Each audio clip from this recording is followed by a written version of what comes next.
สบายดีท่านผู้ชมตอนนี้ก็กำลังถอยรถไถไปเอาตู้พี่น้องเอากลับเมืองแล้วก็ไปต่อที่บ้านเตนเลยช่วงนี้งานติดกันเลยส่วนสำหรับหน้าที่เฮากะมีแต่มาติดตั้งแล้วก็มาคนกลับเมืองเท่านั้นพี่น้องบ่มีอย่างไรส่วนเวลากินเวลาลิ้นแม่นบ่ได้อยู่ได้ลิ้นน้ำเพิ่นดอกเพราะว่าต้องได้ไปเฮ็ดเวียกเฮ็ดงานประจำมีแต่ตอนเช้าแล้วก็ตอนแรงเท่านั้นแหละที่ได้มาร่วมงานก็คือตอนไปติดตั้งแล้วก็ตอนมาเก็บงานพี่น้อง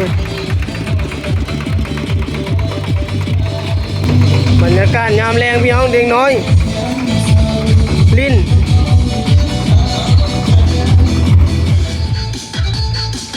บรรยากาศในตอนแรงๆพี่น้องคุณกับเมื่อมืดแล้วแหละตู้ตั้งกับเจ้าก็เก็บเมียนแล้ว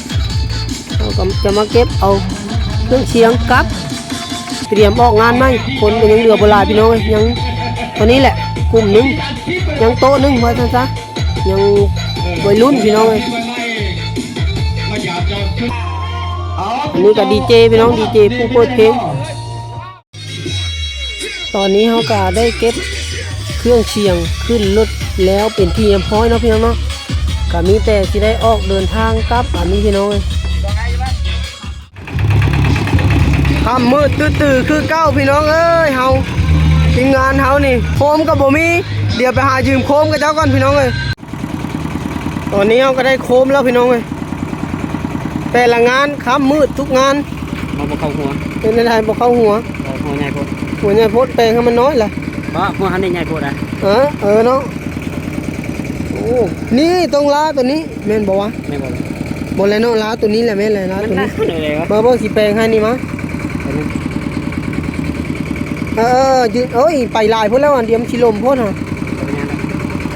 ลมลายมันสินั่นเนาะพอดีบ่แน่ลมโพดหอเด็ไปโอเคได้แล้วออกรถบานนี้พี่น้องเลย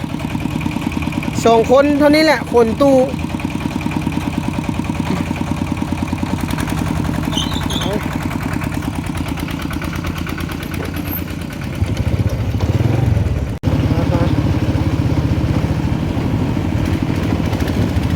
ข้าวแรงยังไม่ได้กินเลยงานต้องมาก่อน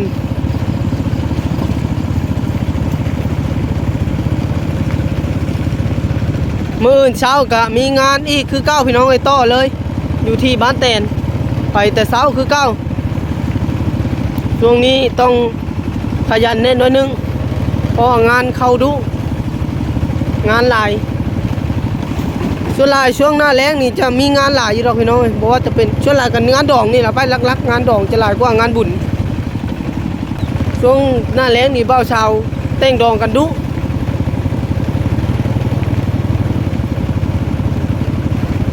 ก็เลยเฮ็ดให้มีงานเข้าประจำเลยสำหรับเครื่องเชียงลุงต้อมเขตแถวบ้านกุนควายบ้านเตนบ้านละเวกแถวใกล้ๆนี่แม่นเครื่องเชียงลุงต้อมคุมเบิดพี่น้องเลย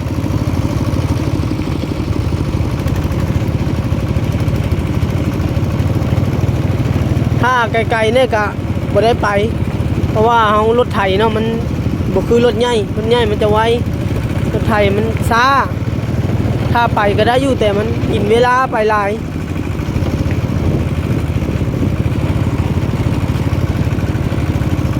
มันสิตอบสนองความต้องการของเจ้าภาพบ่ทันเพิ่นบ่คือเฮาซื้อรถใหญ่แต่ว่าช่วงนี้ยังบ่มีรถใหญ่ต้องใช้รถไถไปก่อนรถอีแท็กไปก่อนลุงต้อมว่าเก็บเล็กผสมน้อยอีกไปก่อนเนาะหลังจากมีตอนใดจึงค่อยผ่อนรถใหญ่มาขนเพิ่นว่าช่วงนี้ต้องอดทนไปก่อนโค้งเด้อถอยก้นเด้อถอยก้นมาไว้อยู่พี่แล้วเอาผ้าปกไว้แล้ว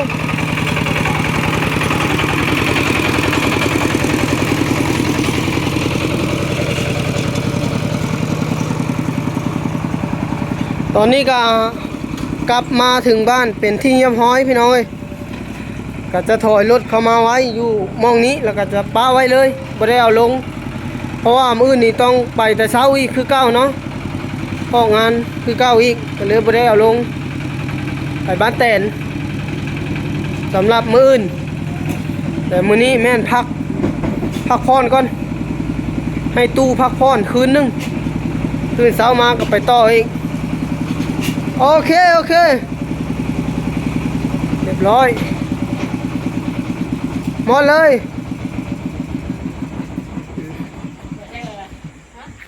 เรียบร้อยพี่น้องตอนนี้จะกลับมาถึงฮอดเฮือนเป็นที่เรียบร้อยแล้วเนาะเรามาน้ำหลังหนูแฮมมาบ่ได้เมาบ่ดอกเราก็ขี่รถจักรเรามาดิพี่น้องตอนนี้ก็ฮอดเฮือนแล้วเนาะก็มีแต่สำนี้แหละพี่น้องสำหรับ EP นี้ก็ได้ในการไปคนตู้คนอย่างนี้แหละเพราะว่าในงานตอนที่กับเจ้ากินเปิดบรรเลงเขาก็ไม่ได้อยู่ลิ้นเนาะก็มีแต่คลิปสั้นๆนี่แหละพี่น้องในการไปคนเครื่องเคียงไปติดตั้งเครื่องเคียงสำหรับคลิปเคยนาดีกับบุมีอย่างไรหรอกช่วงนี้ก็ได้นะสำหรับ EP นี้ขอจบไว้สำนี้เนาะพี่น้องเนาะก็จะได้เมื่ออาบน้ำอาบในกินข้าวกินน้ำพักผ่อนบาดนี้เดี๋ยวดูน้ำรถเฮาบุญเฮาไว้แล้วมีแต่มื้ออื่นเฮาก็จังถ้าว่ามื้ออื่นเช้านี่เขาบ่ไปน้ำก็คันให้ไปก็ไปคำให้ไปแล้วก็เอาเขาก็สิเอาให้เขาไปคือเก่าคั่นแหละไปก็ไปแค่นั้นแหละก็เลยเขาหมายว่าคันว่าบ่ให้ไปนะเขาว่าไปก็ไปโอเค